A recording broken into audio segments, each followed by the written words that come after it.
प्रश्न है, जीभ के प्रयोग के आधार पर स्वर के प्रकार, स्वर कितने प्रकार के होते हैं।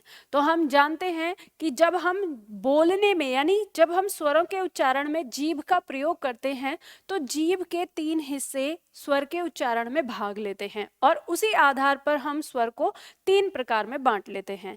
एक हम पहला आएगा हमारा अग्र स्वर, दूसरा आ जाएगा हमारा मध्य स्वर और तीसरा आ जाएगा हमारा पश्च स्वर।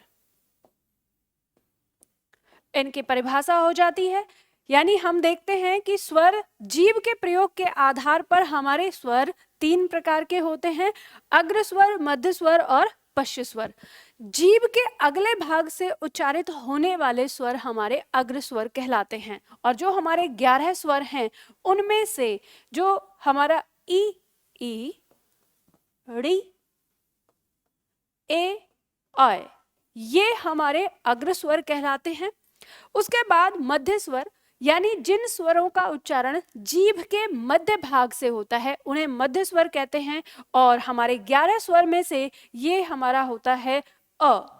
ठीक है, जब हम अ का प्रयोग करते हैं मध्य भाग से इसका उच्चारण होता है।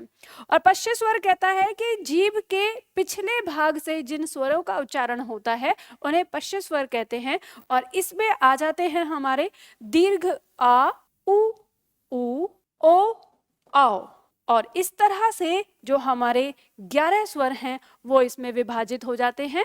तो जब भी हम जीभ के प्रयोग के आधार पर स्वर बांटते हैं तो 3 भागों में बांटते हैं, अग्र स्वर, मध्य स्वर, पश्च स्वर। और इनके कौन कौन से वो स्वर होते हैं ये आपको यहाँ दिख जाता है।